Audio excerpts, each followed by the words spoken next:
नमस्कार दोस्तों, कैसे हो आप लोग। आज का टॉपिक हमारे पास है ओगर इफेक्ट और inner photoelectric effect. Ogre effect क्या होता है, इनर फोटोइलेक्ट्रिक इफेक्ट क्या होता है, उस चीज़ को हम पढ़ेंगे।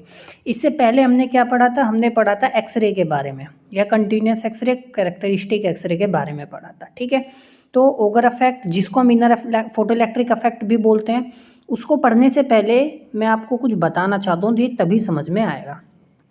ठीक है, ये सपोज मेरे पास क्या है, न्यूक्लियस है, और ये चारों तरफ क्या हो गई, सेल हो गई।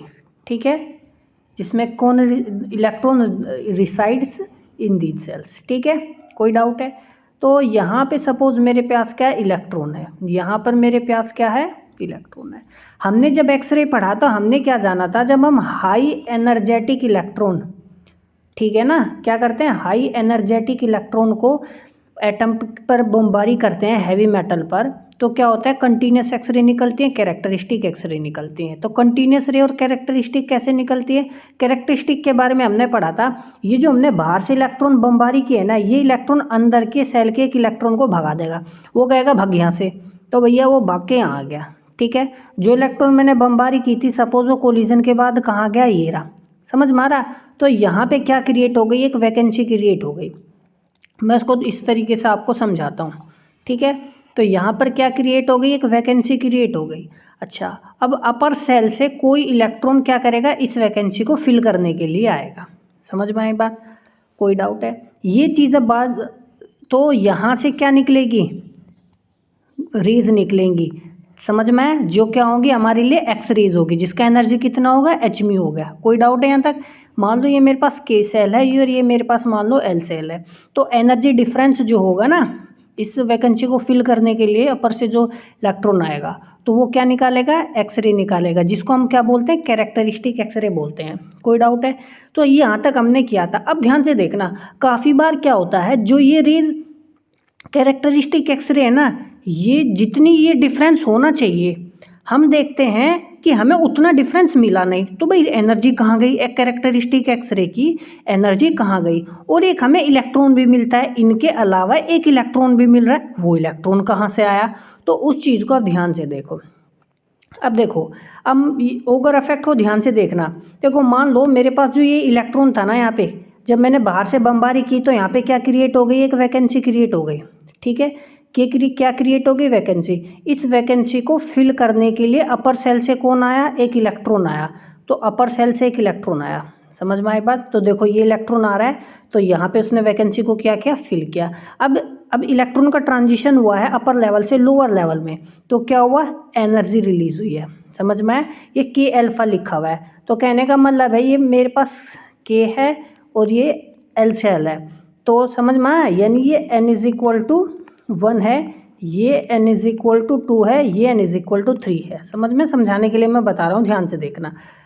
तो ये केस के में आया, n इज इक्वल टू 1 में आया, तो ये अल्फा यानी के अल्फा रे मेरे पास निकली, क्या है, ये के अल्फा है। समझ में, n इज इक्वल टू 3 से यदि के में आता तो क्या होती, के बीटा रे थी। समझ में आया। तो अब यहाँ ध्यान से देखो, तो ये मुझे मिल गया, यदि ये मुझे बाहर जितना ही एनर्जी डिफरेंस है उतना मिल जाएगा, तो मेरे पास कैरेक्टरिस्टिक एक्सरे होगी। लेकिन क्या होता है, ये एनर्जी ना, ये जो अभी निकली है इतने डिफरेंस की, ये क्या करती है, उसी एटम के अंदर के किसी इलेक्ट्रॉन को भगा देती है। समझ में आया। तो ये जो एक्सरे निकली है ना, जो वैलेंस इलेक्ट्रॉन होगा, अब मान लो यहाँ पे क्या है, वैलेंस इलेक्ट्रॉन है। ठीक है, तो इस सेल के इसी एटम के एक वैलेंस इलेक्ट्रॉन, अपर लेवल के वैलेंस इलेक्ट्रॉन को कहेगी कि भाई तू यहाँ से भाग जा। तो इसने एनर्जी किसको ट्रांसफर कर दी, इसको। समझ में आया। ठीक है, कोई डाउट है। अच्छा, तो ये इलेक्ट्रॉन मेरे पास बाहर निकल जाएगा, तो ये मेरे पास क्या हो गया, ओगर इलेक्ट्रॉन हो गया। ठीक है ना। अब देखो, एक इलेक्ट्रॉन तो यहाँ से निकला था ना, जो मैंने एक तो इलेक्ट्रॉन मैंने बाहर से बमबारी की थी, उसने यहाँ पे जो इलेक्ट्रॉन था उसको भगा दिया, तो फर्स्ट इलेक्ट्रॉन तो वो हो गया। फिर यहाँ जो वैकेंसी क्रिएट हुई, यहाँ से एल से आया, उसने उस वैकेंसी को फिल कर दिया। तो जहाँ से एनर्जी निकली, उस एनर्जी ने एक इलेक्ट्रॉन जो था अवैलेंस सेल का, यहाँ से भगा दिया। तो ये मेरे पास इसको बोलेंगे ओगर इलेक्ट्रॉन। जो सेकंड इलेक्ट्रॉन मेरा निकला है, क्या बोलेंगे, इसको बोलेंगे ओगर इलेक्ट्रॉन। समझ में आई बात। ठीक है, अब एक बात गौर से देखना, ध्यान से देखो, ये के एल और ये मेरे पास क्या हो गई, एम ई। अब ध्यान से देखो, मान लो ये जो एनर्जी थी ना, ये मान लो एज्यूम करो ये जो के अल्फा है ना, मान लो एज्यूम करो मेरे पास ये 15 यूनिट है। कितनी है? 15 यूनिट। मैं समझाने के लिए बता रहा हूँ, ये कितना है? 15 यूनिट। अब ये जो 15 यूनिट एनर्जी निकली है, अब जो एम सेल में इलेक्ट्रॉन है, मान लो क्या है ये 7 उसका बाइंडिंग एनर्जी है, यानी एम सेल में जो इलेक्ट्रॉन है उसका बाइंडिंग एनर्जी कितना है? 7 है। यानी इस सेल में जो इलेक्ट्रॉन है उसका एनर्जी कितना है? 7 है। तो मैं यहाँ से जो के अल्फा एनर्जी आ रही थी कैरेक्टरिस्टिक वाली, उसने क्या क्या 7 एनर्जी दे के इस इलेक्ट्रॉन को भगा दिया। समझ में आया? अच्छा, और 3 मान लो इसका क्या है? काइनेटिक एनर्जी हो गया। ठीक है, अब देखो मैं यहाँ से कितनी आई थी? 15। 7 तो किस में खर्च हो गई? बाइंडिंग एनर्जी में, उसको बाइंड कर रखा था उसको निकालने में। 3 काइनेटिक एनर्जी की फॉर्म आ गई इलेक्ट्रॉन के, जो जिसको हम ऑगर इलेक्ट्रॉन बोलते हैं। बाकी कितनी बची? 7 और 3 10, बची 5। 15 दी थी ना, बची 5। 5 वो फोटोन एनर्जी के बाहर रूप में मेरे पास है। ये मेरे पास क्या है? 5 एनर्जी है। निकली तो यहाँ से कितनी थी? 15। अब निकल बची कितनी? 5 10 एक इलेक्ट्रॉन को निकालने में खर्च हो गई, जिसको हम ऑगर इलेक्ट्रॉन बोलते हैं। कोई डाउट है? ठीक है, ऐसा भी हो सकता है ये 15 यूनिट की जो एनर्जी थी ये सारी की सारी इन दोनों में खर्च हो जाएगी। मान लो 10 इलेक्ट्रॉन तो बाइंडिंग एनर्जी में खर्च हो गया और 5 इलेक्ट्रॉन काइनेटिक एनर्जी में खर्च हो गया। कोई डाउट है यहाँ तक? तो ये चीज़ था। ठीक है, अब देखो, तो ये मेरे पास ओगर, इसी को हम ओगर इफेक्ट बोलते हैं। होपफुली आप लोगों को समझ में आ गया होगा मैं क्या कहना चाहता हूँ। अब देखो, ये जो के अल्फा था इसका एनर्जी कितना होगा? H mu. ठीक है ना, एच म्यू अल्फा एनर्जी हो गया जो यहाँ से आया। उसने को बाइंडिंग एनर्जी क्या है इस इलेक्ट्रॉन की? इस इलेक्ट्रॉन की बाइंडिंग एनर्जी होगी यू प्लस।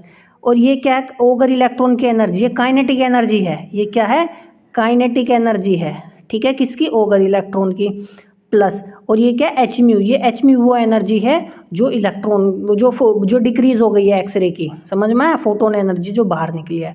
काफ़ी बार मैंने अभी जैसे बताया, ये पूरा ऐसा भी हो सकता है जो अल्फा जो कैरेक्टरिस्टिक वाली एनर्जी थी ये हमारे पास सिर्फ इन दोनों में ही डिस्ट्रीब्यूट हो जाए और बाहर कुछ एनर्जी एक्सरे वाली फॉर्म में हमें ना मिले।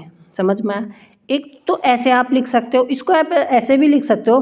देखो, यहाँ से इसमें ट्रांजिशन हुआ था ना, तो एनर्जी कितनी हो गई उस कैरेक्टरिस्टिक एक्सरे वाले की? ई अल्फा। ठीक है, अब ये किस किस में एनर्जी में खर्च होगी? Binding energy. कौन सी सेल का इलेक्ट्रॉन निकालना? एम इलेक्ट्रॉन का। तो एम वाली सेल का निकाला था ना मैंने, तो उसको मैं ऐसे भी लिख सकता हूँ। समझ में आया? ये काइनेटिक एनर्जी मेरे पास क्या हो गई? इलेक्ट्रॉन की हो गई, और ये मेरे पास एच म्यू एनर्जी बाहर आई। कोई डाउट है? कई तरीके हैं इस चीज़ को लिखने के। तो काइनेटिक एनर्जी यदि मुझे निकालनी हो इलेक्ट्रॉन की, कितनी आएगी? ई अल्फा में से हम एनर्जीज को इनको घटा देंगे। समझ में आ रहा है मैं क्या बता रहा हूँ? कोई डाउट है? ठीक है, ये चीज़ है। अब दूसरा इंपॉर्टेंट चीज़ मैं आपको बता दूँ। देखो, काफ़ी बार क्या होता है, देखो समझाने के लिए मैं आपको बता रहा हूँ। देखो, ये मेरे पास सपोज क्या हो गया, देखो ये मेरे पास क्या है? ओगर इलेक्ट्रॉन था। ये ओगर इलेक्ट्रॉन बाहर निकला, तो इसकी हमें काइनेटिक एनर्जी निकालनी हो, तो ओगर इलेक्ट्रॉन की इसकी काइनेटिक एनर्जी हम कैसे निकालेंगे? इसी तरीके से निकालेंगे जैसे मैंने यहाँ से, ये मैंने बेसिक मेथड बताया। तो हम क्या करेंगे? काइनेटिक एनर्जी निकालनी है किसका? ओगर इलेक्ट्रॉन का। तो सबसे पहले हमारे पास एनर्जी होनी चाहिए, वो कह रहे जहाँ से ट्रांजिशन एक्चुअली में हुआ है। तो मान लो ट्रांजिशन एल से के में ही हुआ है, तो के अल्फा एंड के सेल, ये है ना के अल्फा वाली एनर्जी लिख ली माइनस। समझ में आया मैं क्या कह रहा हूँ? ठीक है, कोई डाउट है? तो वो जो इलेक्ट्रॉन था जिस सेल में था उसके यहाँ पे बाइंडिंग एनर्जी आएगी, तो उसकी ये बाइंडिंग एनर्जी आ गई। कोई डाउट है? ठीक है, अच्छा, अब वो इलेक्ट्रॉन क्या हो गया? बाहर निकल गया, बाइंडिंग एनर्जी होगी। अब वो इलेक्ट्रॉन को किस सरफेस तक आने में कुछ एनर्जी खर्च हुई। अब मान लो, देखो बाइंडिंग एनर्जी कहने का मतलब क्या? आयनाइज कर दिया ना, वो एटम से बाहर आ गया, वो इलेक्ट्रॉन एटम से बाहर आ गया, उसकी बाइंडिंग एनर्जी हमने उसको प्रोवाइड कर दी, तो बाहर आ गया। किससे? एटम से बाहर आ गया। अब एटम से मेटल की सरफेस तक आने में कितनी एनर्जी लगी? 5, जिसको हम क्या बोलते हैं? Work function. समझ में आ रहा है मैं क्या कह रहा हूँ? क्या बोलते हैं? वर्क फंक्शन बोलते हैं। और मेटल से बिल्कुल बाहर चला गया तो उसमें कुछ काइनेटिक एनर्जी भी हो सकती है उसकी। समझ में आया? सॉरी, बस ये हो गया। हाँ, वो काइनेटिक एनर्जी हम ऑलरेडी यहाँ उसको लिख चुके हैं, kinetic energy of that electron. तो हम इसको ऐसे भी लिख सकते हैं, ठीक है। और यदि कुछ एनर्जी गामा रे वो एक्सरे वाली भी गई है तो ये एच म्यू हमारे पास यहाँ आ जाएगा, समझ में आया। या यहाँ पे हम ये फाई भी लिख सकते हैं, यहाँ पे प्लस फाई आ जाएगा। वर्क फंक्शन है एक्चुअली में, समझ में आ रहा है मैं क्या कह रहा हूँ। तो काफ़ी बार हो सकता है इसकी हमें ज़रूरत पड़े, काफ़ी बार हो सकता है इसकी ज़रूरत ना पड़े, क्योंकि हमें सिर्फ एटम की बात करेगा, मेटल के वर्क फंक्शन की बात नहीं करेगा, तो हम सिर्फ एटम तक अपने आप को सीमित रखेंगे। ऐसा भी हो सकता है कि बाहर एनर्जी बिल्कुल ना निकले, वो जो एक्सरे के फॉर्म में निकल रही थी ना वो सारी ओवर इलेक्ट्रॉन और उसको बाइंडिंग वाली में ही कन्वर्ट हो जाए, जैसा मैंने आपको यहाँ बताया, ठीक है ना। कि ये जो एनर्जी है ये सारी इसके बाइंडिंग एनर्जी में और इसको काइनेटिक एनर्जी में ही चली जाए, कुछ एक्स्ट्रा एनर्जी फोटोन के रूप में ना निकले, ऐसा भी हो सकता है। तो हम क्या करते हैं, अब आगे चलते हैं, ठीक है। अब देखो ये ऑलरेडी मैं जो आपको अभी बताया है ना, ये वही बस लिखा हुआ और कुछ नहीं है।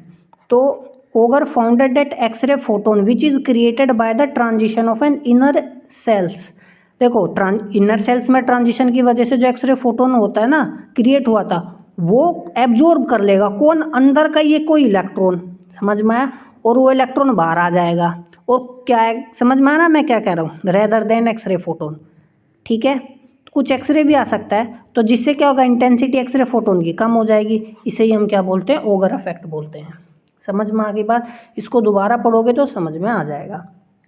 दूसरा अब आगे देखो, और में मैंने लिखा ये अनदर वर्ड है एक्चुअली में, आप इसको ऊपर से ना समझ में आए तो आप यहाँ से भी इस चीज़ को देख सकते हो। तो ऑगर इफेक्ट क्या एक फिनोमिना है in which the emission of an electron from an atom causes, देखो जिसमें क्या होता है, emission of an electron from an atom causes the emission of second electron, ठीक है। सेकंड इलेक्ट्रॉन का तो इमिशन होता है। When the electron is removed from a core level of an atom leaving a vacancy, फिर उस vacancy को एक हाई एनर्जी लेवल फिल करता है, फिर एनर्जी का रिलीज होता है, वो एनर्जी एक और इलेक्ट्रॉन आउटर मोस्ट सेल से निकाल देती है, ठीक है ना। और उसको उसमें कुछ काइनेटिक एनर्जी के फॉर्म में वो मिलता है। तो जो सेकेंड इलेक्ट्रॉन हमें मिलता है उसे हम क्या बोलते हैं, ऑगर इलेक्ट्रॉन बोलते हैं। मैंने बहुत अच्छे से आपको समझा दिया, आप इसको देखोगे तो चीज़ें समझ में आ जाएगी, ठीक है। अब देखो बात करते हैं ऑगर इलेक्ट्रॉन इमिशन, ये तो मैं बता चुका हूँ। अब फोटो इलेक्ट्रिक इफेक्ट में और इंसिडेंट फोटो इलेक्ट्रिक इफेक्ट में और ऑगर इफेक्ट में अंतर क्या है। ऑगर इफेक्ट को इनर फोटो इलेक्ट्रिक इफेक्ट बोलते हैं, ध्यान से समझना। लेकिन ऑगर इफेक्ट और फोटो इलेक्ट्रिक इफेक्ट में क्या अंतर है, देखो यहाँ से बहुत अच्छे से समझाया है डायग्राम की मदद से।